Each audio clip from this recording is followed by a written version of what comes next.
So Wayne Barnes, a few days away from jetting off for World Cup number 4. Now, before this today, I've been reading up. I was under the impression this definitely was the last World Cup. It definitely was the end.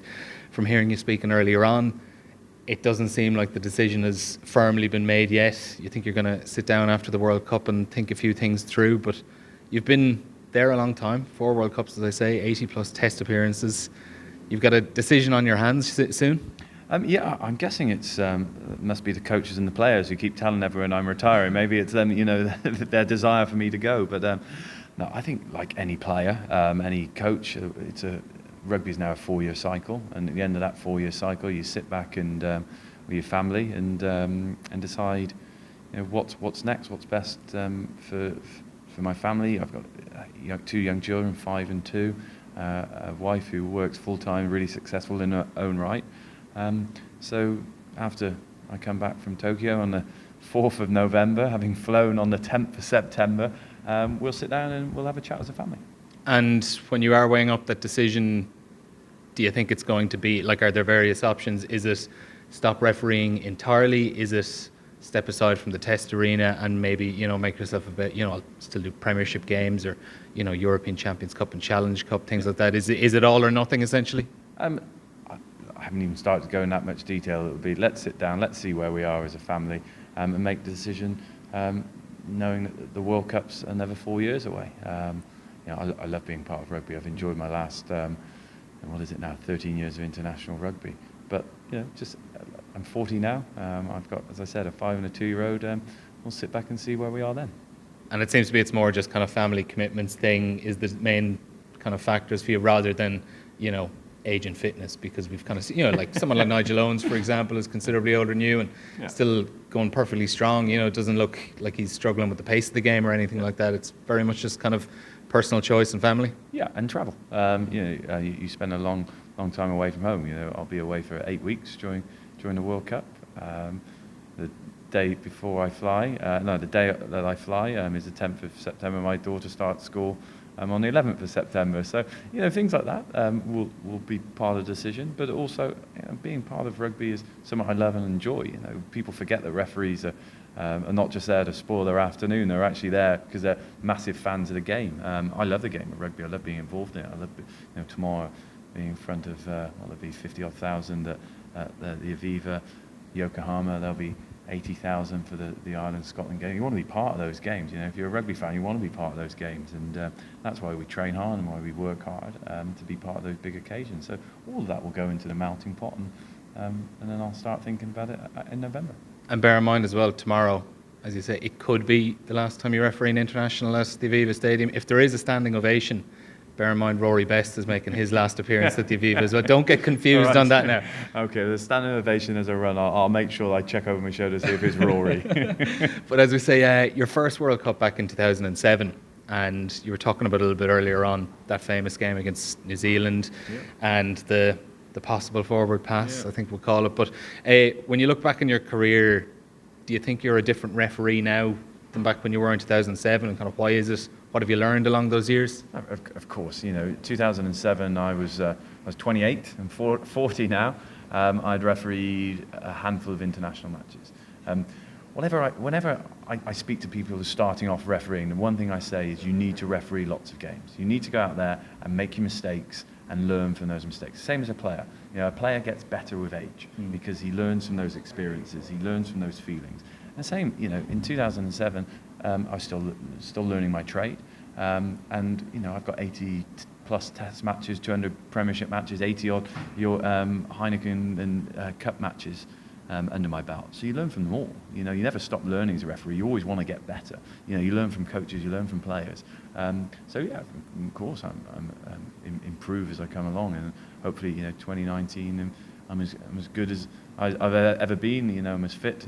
We're still tested every couple of months. I'm as fit as I've ever been, and that's going into a World Cup. That's how you should be. You should be really really keen to make sure that you're not noticed during a World Cup and that the players get the performance that they deserve.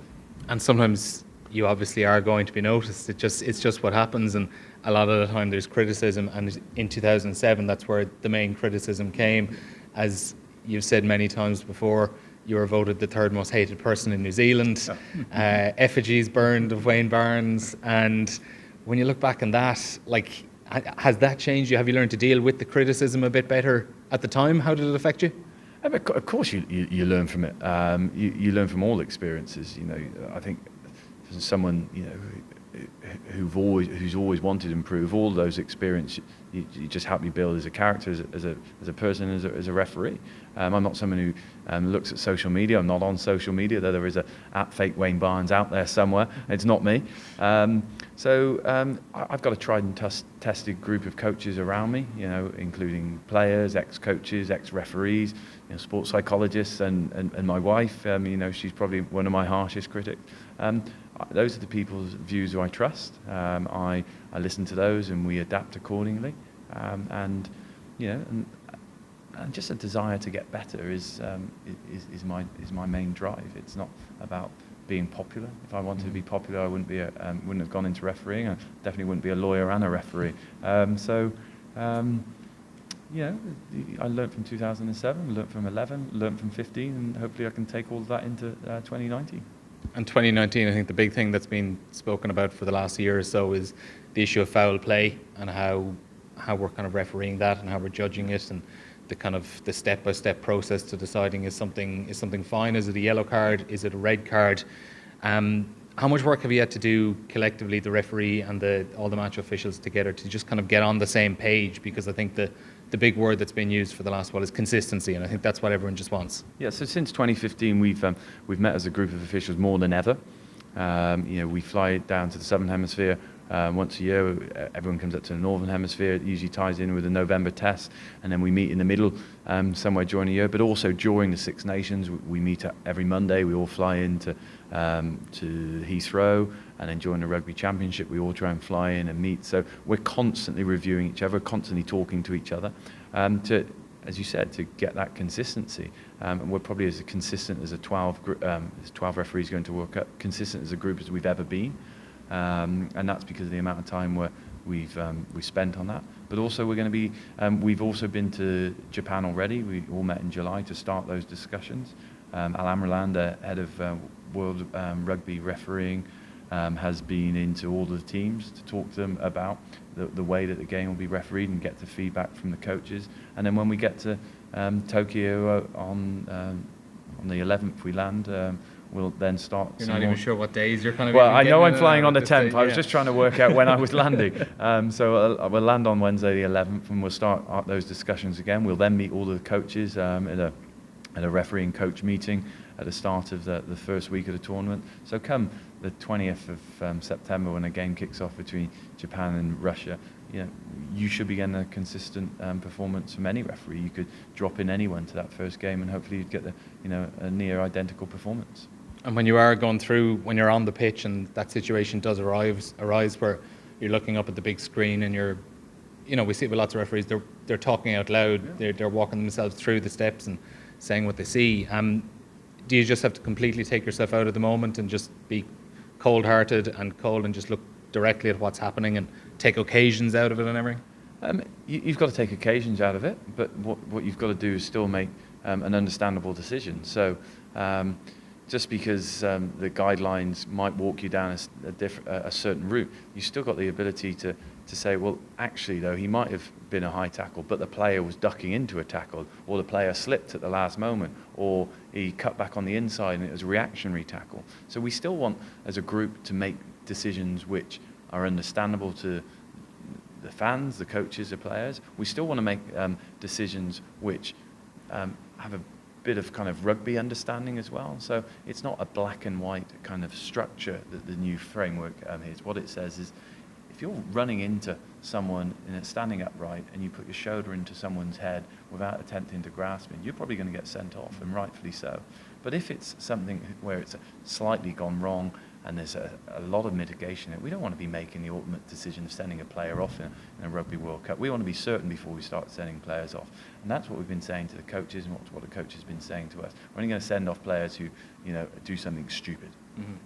And has there ever been a situation then when you've looked at it on the big screen during the game and you've come to your decision, and maybe afterwards you've looked back on it and gone, ooh, maybe either on call there, with the benefit of hindsight and when you're out of the moment? I think referees, just in general, we make decisions live, on a gut instinct and, having seen what we've seen. We get it wrong. And what we do afterwards is, we're our biggest critics. We sit there in our own self-review and say, look, this decision isn't right. I could have made this decision better. So we do that and we feed that back to the coaches and the players so they know what the right decision was. And that happens during a game. I'll give a decision and then you might catch it being replayed on the screen. You're like, oh, I haven't got that right. No point hiding behind it. You put your hands up and say, I've got it wrong. Same as a player who knocks a ball on over the line or a hooker who doesn't throw it in straight. He doesn't start blaming everyone else. He puts his hands up and says, right, let's move on. Let's make the best decision that there is. And that's all, I'll try and do. I'll make a decision, with all the information I've got. And the best referees get the most ones right. If you constantly get them wrong, I know people don't think that we're dropped and we're assessed, but then you won't be refereeing many internationals and many Rugby World Cups if you keep getting the big ones wrong. And you meet you'll meet players and you meet the managers, the management staff in the week of those big test matches, and they'll be telling you things that they'd like you to keep an eye out for. How much research are you kind of doing on the team specifically? Can you end up in a situation where maybe you've seen a bit too much of them and you have ideas in your head of what they are doing and you're almost looking for them? Do you have to kind of find a balance between that? I think balance is the right word. I think it'd be naive of a referee not to not go into a game without watching some rugby. To say, right, the reason I do it is I want to go into a game and not blow my whistle if I have to. If I can referee 80 minutes without blowing a whistle, I've done a pretty good job, and so have the players. So if I can say to a coach in the lead up to a game, in this situation, when you defend, sometimes your number 9's offside. He defends too high up the ruck. Any chance you can move him? Yes, I can move him. So there's an opportunity for me not to blow my whistle. I can say to a prop, when in these situations you're in a really strong position, really like that, you paint a really clear picture for me. But in these situations, you change a picture. Any chance you can keep that really strong picture. So again, I don't have to blow my whistle. You as a spectator don't have to stop and watch a scrum reset or another penalty, and we get flow to the game. So the reason I do my preparation is to make sure that I don't have to blow my whistle. It's not to go in with preconceived ideas. It's to say to players, let's make this game a wonderful spectacle. But then naturally the players they're trying to deceive you half the time as well. Of course, but that's their decision. It's cat and mouse, isn't it? That's their decision. If a player decides that they want to stand offside or they want to slow down a ball, then they force me to make a decision. If they never stand offside, I've never penalised someone for being offside when they're not offside. So I'll only penalise things which they've done. So that's my aim. Is I speak to them before the match to say, look, can we just make sure that this game doesn't involve me, and if you don't stand offside, you let go of the ball, we can achieve that.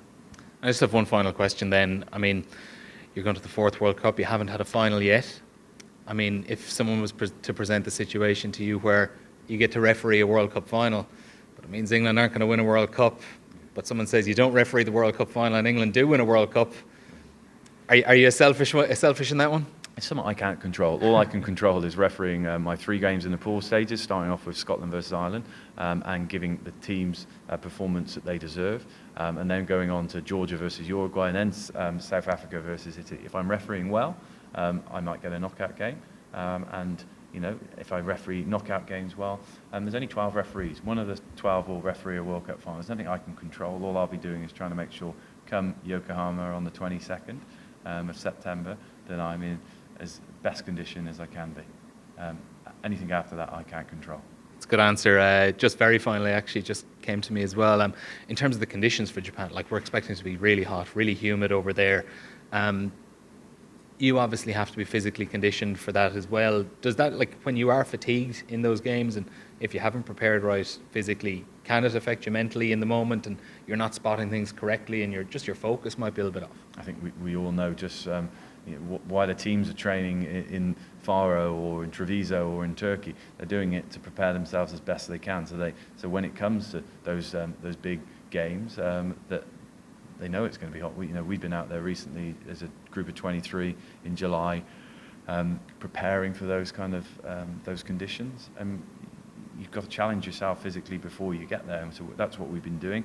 We all know that if you're if you're fatigued, if you're dehydrated, your brain doesn't work as quickly. So that's why we've got strength and conditioning advice, we've got nutritionist advice, we've got physio kind of help. So we don't want to leave anything to chance. It's the same as the players that do. It will be bloody hot though. I've refereed out there a couple of times, including a midday game between Tonga and Samoa. And it is just about how do you keep yourself cool. Come half time, there will be ice packs, there will be towels, there will be me sitting in baths of cold water to try and get that kind of core temperature down, all to make sure that the players get the service that they deserve. Wayne, thanks a million for talking to us, and very best of luck. And I hope you remember how nice we've all been to you today when you're in Yokohama on the 22nd of September. That's very kind. Thank you. Cheers, Wayne. Cheers.